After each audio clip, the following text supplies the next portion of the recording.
चलिए बुलेटिन की शुरुआत करते हैं एक बड़ी खबर के साथ। रायपुर में आयकर विभाग ने छापामार कार्रवाई की है। बता दें 100 करोड़ के हवाला कारोबार का खुलासा हुआ है। हवाला ऑपरेटर के 4 ठिकानों पर आईटी ने छापा मारा है, तो आरोपी के पास से 6 करोड़ की राशि बरामद की गई।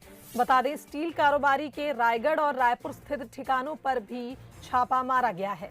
तो सृष्टि स्टील के फंड मैनेजर विकास कुमार झा के पास कैश मिला है। विकास के ऑफिस से 1 करोड़ और घर से 6 करोड़ कैश मिला है। रायपुर समेत रायगढ़ में आयकर विभाग ने ये कार्रवाई की है। तो आपको बता दें 100 करोड़ के हवाला कारोबार का खुलासा हुआ। हवाला ऑपरेटर के 4 ठिकानों पर आईटी ने छापामार कार्रवाई की है। तो स्टील कारोबारी के रायगढ़ और रायपुर स्थित ठिकानों पर छापा मारा गया। सृष्टि स्टील के फंड मैनेजर विकास कुमार झा के पास कैश मिला, साथ ही ऑफिस से 1 करोड़ और घर से 6 करोड़ रुपए का कैश मिला है।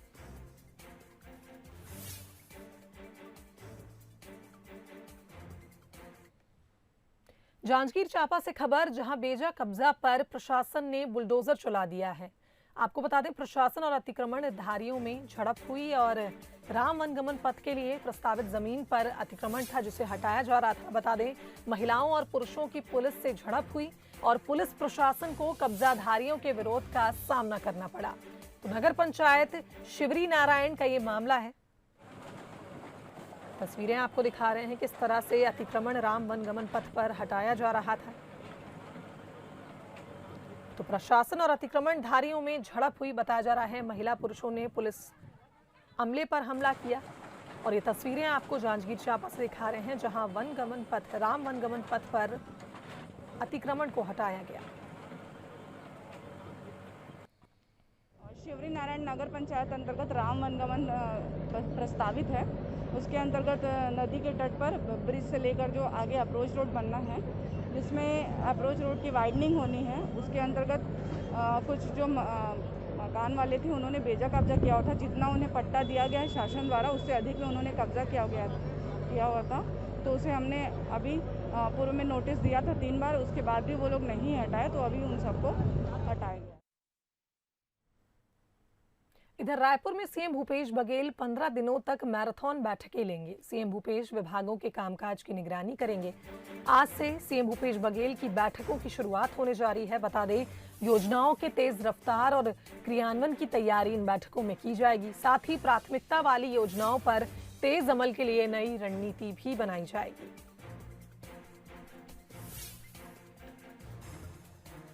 तो सीएम भूपेश बघेल 15 दिनों तक मैराथन बैठकें लेने वाले हैं और आज से इसकी शुरुआत होगी। बता दें योजनाओं के तेज रफ्तार क्रियान्वयन की तैयारी इन बैठकों में की जाएगी। कांग्रेस पार्टी की छवि धूमिल करने वाले कांग्रेस के नेता और कार्यकर्ताओं की अब खैर नहीं, क्योंकि संगठन अब ऐसे लोगों की लिस्ट बनाकर उन पर शिकंजा कस कार्रवाई करने की तैयारी में जुट गई है। लगातार पार्टी कार्यकर्ताओं और संगठन की पार्टी विरोधी गतिविधियों से कांग्रेस और सरकार की कार्यशैली पर सवाल खड़े हो रहे हैं। इधर बीजेपी इसे मुद्दा बनाकर आंदोलन की तैयारी में है। छत्तीसगढ़ में 15 साल बाद सत्ता में लौटी कांग्रेस सत्ता पर अपनी पकड़ मजबूत बनाना चाहती है। ऐसे में कांग्रेस अपनी छवि को लेकर अलर्ट है। पार्टी विरोधी काम के जरिए पार्टी की छवि को नुकसान पहुंचाने वालों से संगठन ने सख्ती से निपटने का मन बना लिया है। बिलासपुर में हुई 2 घटनाओं पर पार्टी ने एक्शन रिपोर्ट बना ली है। कुछ दिनों पहले बस स्टैंड पर जमीन खाली कराने को लेकर कांग्रेस कार्यकर्ता आपस में ही भिड़ गए थे। इस घटना की जांच अभी पूरी भी नहीं हो पाई थी कि सत्ता के नशे में चूर ब्लॉक अध्यक्ष मोती थारवानी ने एक ट्रैफिक जवान के साथ बदसलूकी की और उसे मारने तक की धमकी दे डाली। दोनों ही घटनाओं पर प्रदेश कांग्रेस कमेटी गंभीर है। देखिए, कांग्रेस में संगठन सर्वोपरि है और संगठन ये ध्यान रखता है कि पार्टी की छवि किसी भी कांग्रेस के कार्यकर्ता, पदाधिकारी या कोई भी नेता या से खराब ना हो। जो भी घटना हुई उसको हमारे माननीय प्रदेश अध्यक्ष जी मोहन मरकाम जी ने संज्ञान में लिया और शहर कांग्रेस कमेटी के अध्यक्ष जी को निर्देश दिया कि आप दोनों से बयान लेकर उसकी रिपोर्ट बनाकर प्रस्तुत करें। आने वाले समय में ध्यान रखा जाएगा और इस बारे में दिशा निर्देश भी दिए गए हैं कि आपको व्यवहार आम जन से आपका व्यवहार कैसा हो, इसका समुचित ध्यान रखा जाए। देखिए, कांग्रेस पार्टी इस देश की सबसे पुरानी और अनुशासित पार्टी है और कांग्रेस पार्टी में अनुशासनहीनता कतई बर्दाश्त नहीं की जाती और जो लोग पार्टी विरोधी काम करते हैं या पार्टी के दायरे से हटकर जो काम करते हैं उनके खिलाफ कांग्रेस पार्टी जरूर कार्रवाई करती है। ऐसे लोगों को हम एक लिस्ट बना रहे हैं ताकि आने वाले समय में पार्टी की छवि को कहीं कोई आंच ना आए, ये हम सब प्रयास कर रहे हैं। कांग्रेस ऐसी घटनाओं को हल्के में क्यों नहीं लेना चाहती, इसकी एक वजह विपक्ष भी है, जो ऐसी घटनाओं को माफिया राज बताती है और आने वाले दिनों में आंदोलन की चेतावनी भी दे रही है। निश्चित तौर पर जब कांग्रेस की सरकार आती है तब इस तरह की आपराधिक घटनाएं तेज़ी के साथ बढ़ती हैं और जिसके कारण आम जनता अपने आप को असुरक्षित महसूस करती है। और मैं तो ऐसा मानता हूं कि जितनी तेज़ी के साथ किसान के खेत की फसल की पैदावार नहीं बढ़ती, उससे अधिक तेज़ी के साथ कांग्रेस शासनकाल में माफियाओं की पैदावार बढ़ती है, चाहे वो भू माफिया हो, चाहे वो शराब माफिया हो, चाहे वो ड्रग माफिया हो। इस तरह के सारे माफियाओं की संख्या बढ़ रही है। बीजेपी कांग्रेस के खिलाफ माहौल बनाकर दोबारा सत्ता में लौटना चाहती है तो कांग्रेस ऐसे मामलों में सख्त कार्रवाई के जरिए संगठन सर्वोपरि का मैसेज देना चाहेगी। हालांकि देखना दिलचस्प होगा कि आने वाले समय में बिलासपुर में कांग्रेसियों पर क्या एक्शन लिया जाएगा। उमेश मौर्य, बंसल न्यूज, बिलासपुर। कल सुबह से चर्चा में रहने वाली छत्तीसगढ़ बीजेपी विधायक दल की बैठक खत्म हो चुकी थी। बैठक में बीजेपी की सक्रियता बढ़ाने पर रणनीति बनाई गई। साथ ही इसको लेकर पूर्व सीएम रमन सिंह का बयान भी सामने आया। उन्होंने भूपेश सरकार पर निशाना साधते हुए कहा कि सरकार 2.5 सालों में असफल रही। सरकार के पास नरवा गरवा घुरवा योजना के लिए कोई बजट नहीं है। भ्रष्टाचार नीचे से ऊपर तक फैला हुआ है और जनता भी सरकार से नाराज है। प्रदेश में अरबों रुपए का धान भी सड़ रहा है।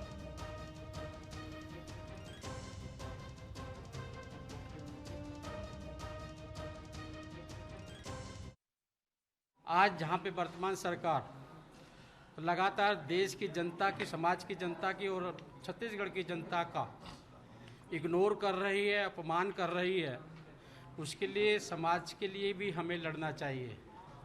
जैसे वैक्सीन को बर्बाद करने का षड्यंत्र रचा गया, जो मैनिफेस्टो में इन्होंने कहा था वो कोई भी पूरा नहीं किया गया। इन्होंने कहा था दारूबंदी करेंगे, लेकिन दारू डोर टू डोर करने का काम कर रहे हैं, जिससे आने वाली हमारी युवा पीढ़ी, हमारा भविष्य अंधकार में होने वाला है। कि छत्तीसगढ़ की सरकार 2.5 साल में सभी मोर्चे में पूर्णतः असफल रही है। सरकार दिवालिया की स्थिति में है। केंद्र सरकार की योजनाओं को रोज प्रसारित अपने नाम से फोटो छपाने का काम भर कर रही है।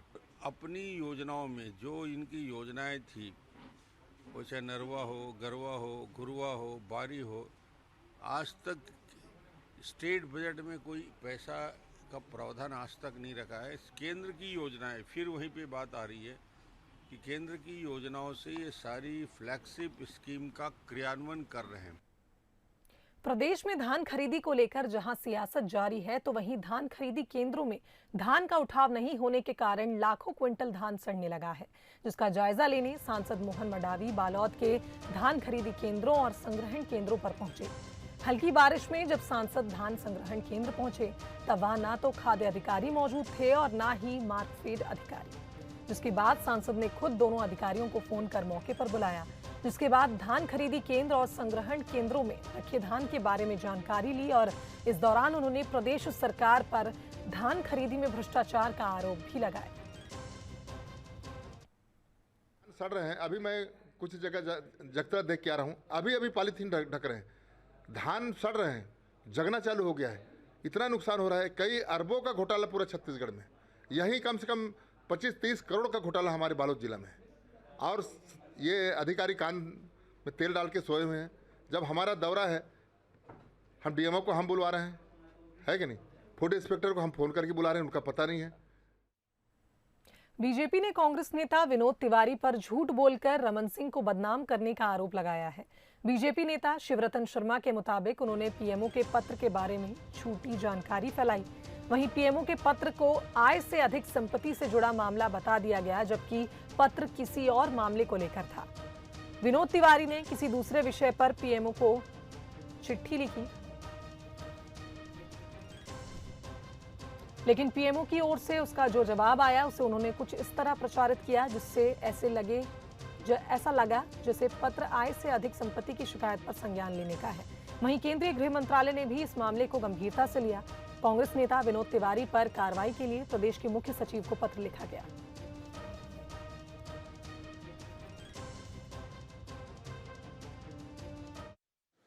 पंद्रह जून को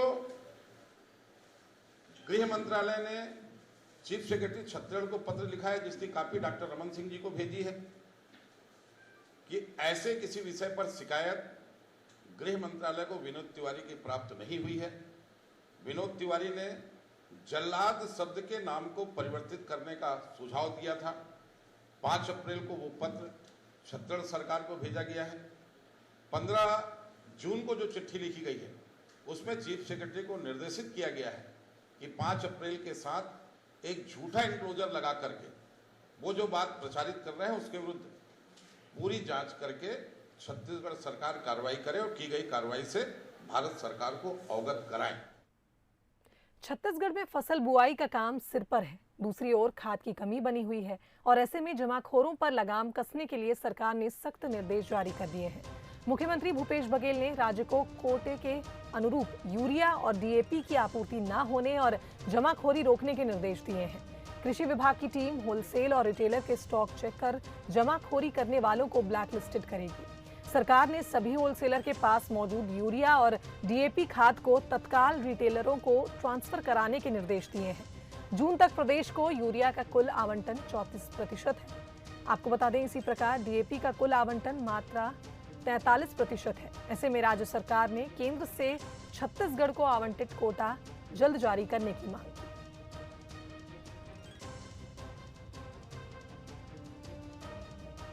को निर्देश दिया हुआ है कि जहां भी इस प्रकार की कोई जमाखोरी जैसी शिकायत आएगी उसके खिलाफ सख्त कार्रवाई किया जाए। उसके बावजूद भी खाद की कमी से छत्तीसगढ़ के किसानों के सामने संकट है। मैंने तो छत्तीसगढ़ के भारतीय जनता पार्टी के सांसदों से भी आग्रह किया हुआ है कि थोड़ा केंद्र सरकार के ऊपर दबाव डालें। यदि उनकी बात कोई दिल्ली में सुनता है तो उम्मीद करेंगे कि खाद की पूर्ति हो जाए, और उनकी बात को अगर केंद्र सरकार भी अनसुना कर देता है तो बेचारे भारतीय जनता पार्टी के सांसद भी क्या करेंगे।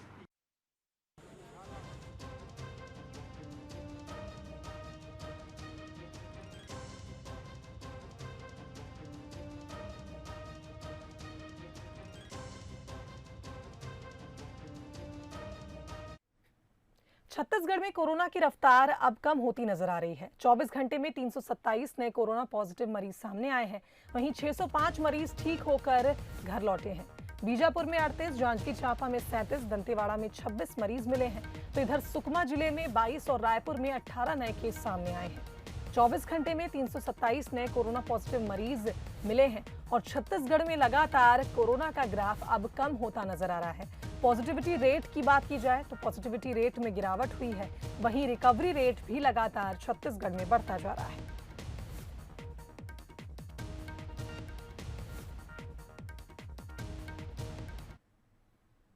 छत्तीसगढ़ में डेल्टा प्लस वेरिएंट को लेकर अलर्ट जारी किया गया। मध्य प्रदेश और महाराष्ट्र से आवाजाही पर नजर रखने के निर्देश दिए गए। आपको बता दें, मुख्यमंत्री भूपेश बघेल ने कड़ी नजर रखने के निर्देश दिए हैं। लोगों से सीएम भूपेश बघेल ने सावधानी बरतने की अपील की है। अभी तक छत्तीसगढ़ में एक भी केस इस वेरिएंट का नहीं मिला है। तो आपको बता दें, डेल्टा प्लस वेरिएंट को लेकर अब छत्तीसगढ़ में अलर्ट जारी हो गया है। वहीं बात की जाए मध्य प्रदेश और महाराष्ट्र की, यहाँ पर माफ कीजिएगा, डेल्टा प्लस वेरिएंट के जो नए मरीज हैं वो सामने आ चुके हैं। ऐसे में छत्तीसगढ़ ने आवाजाही पर रोक लगा दी है। मध्य प्रदेश और महाराष्ट्र से आवाजाही पर नजर रखने के निर्देश दिए हैं।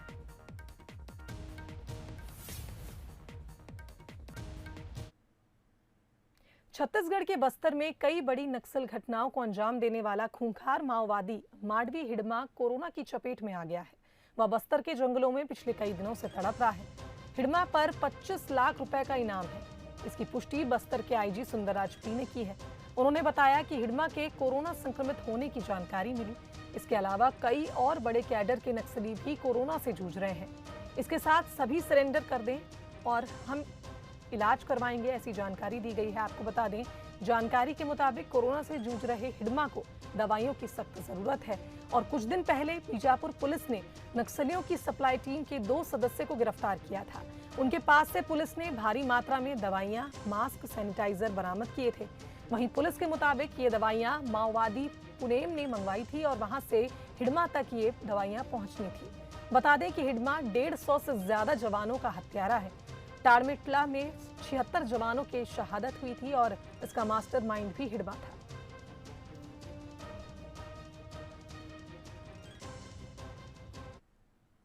जगदलपुर मेडिकल कॉलेज में ब्लैक फंगस से निपटने के लिए वार्ड तैयार कर लिए गए हैं।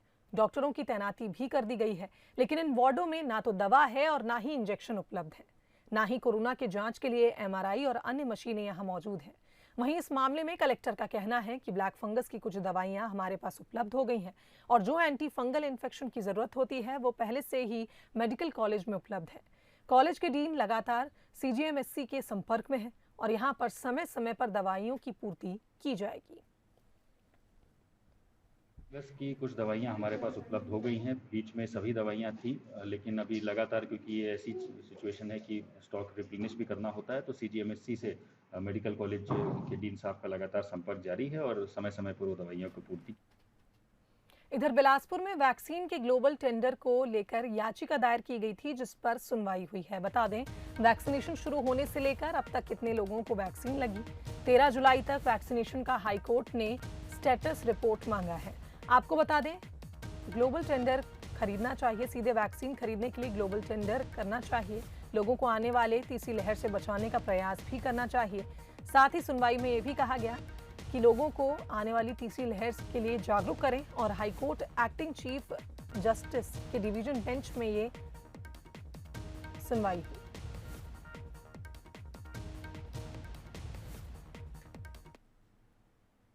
दुर्ग 100% वैक्सीनेशन वाला जिले का पहला गांव तर्रापाटन बन गया है। आपको बता दें, 18 वर्ष से अधिक उम्र के सभी लोगों को यहां वैक्सीन लग चुकी है। वहीं गांव के सभी 1297 लोगों को वैक्सीन लग गई है। तो वैक्सीनेशन को प्रोत्साहित करने के लिए मोबाइल टीम की महत्वपूर्ण भूमिका रही, जिसके चलते 100% वैक्सीनेशन इस गांव में हो चुका है। तो आपको बता दें, दुर्ग के तर्रापाटन ब्लॉक में 100% वैक्सीनेशन हो चुका है और ऐसा करने वाला ये पहला गांव बना है। वहीं 18 वर्ष से अधिक उम्र के सभी लोगों का वैक्सीनेशन यहां हो चुका है।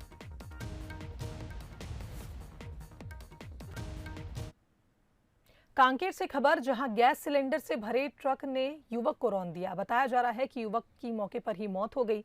रिवर्स लेते समय यह हादसा हुआ। दुधावा चौकी क्षेत्र के मावली पारा की एक घटना बताई जा रही है, जहां गैस सिलेंडर से भरे ट्रक ने एक युवक को रौंद दिया। तो बताया जा रहा है कि रिवर्स लेते समय यह हादसा हुआ और इस हादसे में युवक की मौके पर ही मौत हो गई। दुधावा चौकी क्षेत्र के मावली पारा की घटना बताई जा रही है।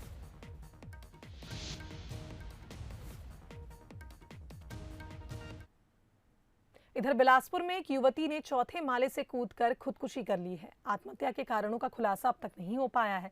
वहीं मौके पर पहुंची पुलिस अब इस मामले की जांच कर रही है। सिविल लाइन थाने के ग्रीन पार्क कॉलोनी की घटना है, जहां युवती ने चौथे माले से कूदकर खुदकुशी कर ली है। आत्महत्या के कारणों का खुलासा अब तक नहीं हो पाया है और पुलिस इस मामले की जांच में जुटी हुई है।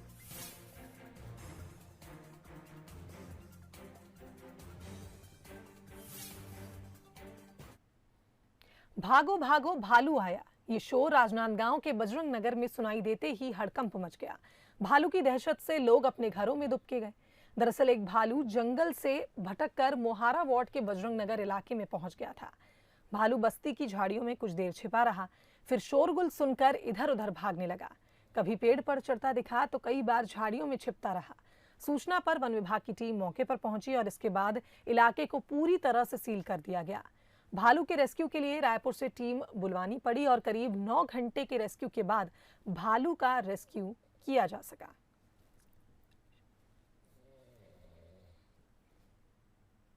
सनी देओल सांप खा गया। आपको सुनने में हैरानी जरूर हो रही होगी, लेकिन हकीकत है और हम बॉलीवुड के नहीं बल्कि रायगढ़ के सनी देओल की बात कर रहे हैं। सनी देओल नाम के युवक ने जहरीले सांप का सिर काट कर निगल लिया और सांप खाने की कहानी भी कम हैरान करने वाली नहीं है। दरअसल घर में सफाई के दौरान सांप निकल आया था। घर वालों ने उसे मारकर दफना दिया। जैसे ही युवक को पता चला, उसने दफनाए हुए सांप को निकालकर स्टंट करना शुरू कर दिया। सांप जिंदा निकला और युवक को डस लिया। सांप के डसने पर युवक भड़क गया और गुस्से में आकर उसका सिर ही काटकर निकल गया। इसके बाद युवक को गंभीर हालत में अस्पताल में भर्ती कराया गया। फिलहाल उसकी हालत ठीक बताई जा रही है।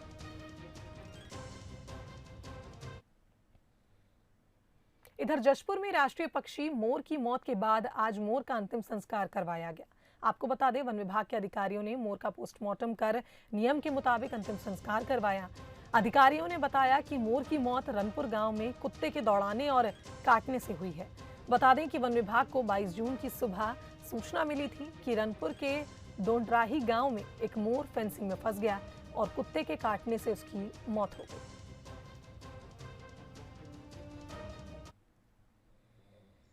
रनपुर बीट का ये मामला है। ग्राम डोंडराही में ये घटना हुई है और वहाँ पे जैसे प्राइमा फेसी दिख रहा है, कुत्ते के दौड़ाने से ये मोर की डेथ हुई है। कुत्ते के कुछ निशान भी उस पर मिले हैं और पोस्टमार्टम कल ही किया गया था और उसके बाद आज उसका अंतिम संस्कार किया जा रहा है। आपने शव यात्राएं तो खूब देखी होंगी, पर एक शव यात्रा हम आपको ऐसी दिखा रहे हैं जिसमें बैंड बाजे बजाए जा रहे हैं, पूरी तैयारियां की जा रही हैं और ये शव यात्रा किसी इंसान की नहीं बल्कि घोड़े की है। चौंकिए मत, देखिए ये रिपोर्ट।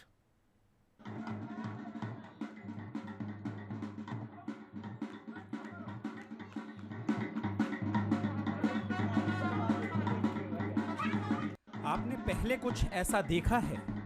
घेरा बनाकर खड़े कुछ लोग, बजते ढोल, एक हाथ ठेला और उस पर घोड़े को चढ़ाते कुछ लोग।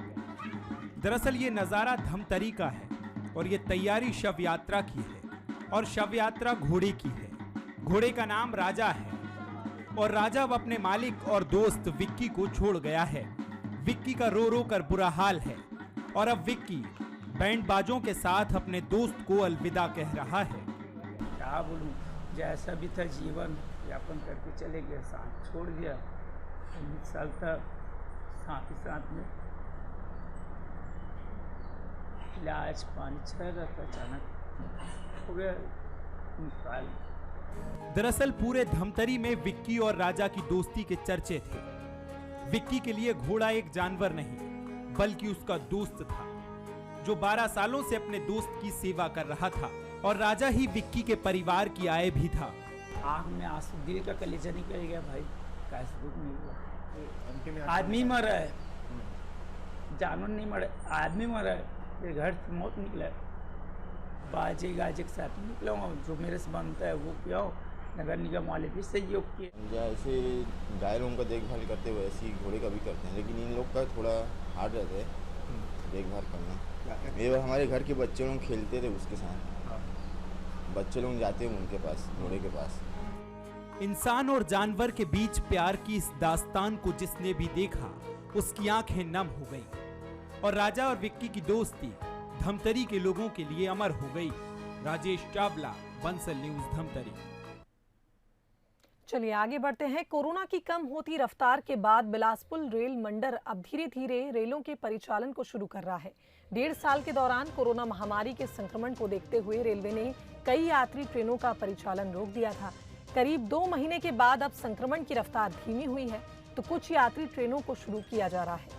बता दें कि 28 जून से जहां रेलवे 4 स्पेशल ट्रेनों को शुरू करने जा रहा है, तो वहीं जुलाई के पहले हफ्ते से कुछ और यात्री ट्रेनों को शुरू किया जाएगा। इनमें लंबी दूरी की यात्रा ट्रेन में शामिल है। दरअसल बिलासपुर से करीब 200 यात्री ट्रेनें चलती हैं और जबकि इस मंडल से 350 ट्रेनें गुजरती हैं। संक्रमण का दौर चल रहा है और ये खत्म नहीं हुआ है, लेकिन जैसे जैसे ये दौर कम हो रहा है, संक्रमण का प्रसार कम हो रहा है, वैसे ही ट्रेनों का परिचालन भी प्रारंभ हो चुका है। इसी तारतम्य में लगातार कुछ दिनों से ट्रेनों का परिचालन के निर्देश आ रहे हैं और ये सारी ट्रेनें स्पेशल ट्रेनें बनकर चल रही हैं और ये आगे भी ये ट्रेन चलेंगी। इधर दुर्ग में हो रही लगातार बारिश से शिवनाथ नदी का जलस्तर बढ़ गया है। नजारा देखने के लिए सैकड़ों की संख्या में लोग पहुंचे और जान जोखिम में डालकर लोग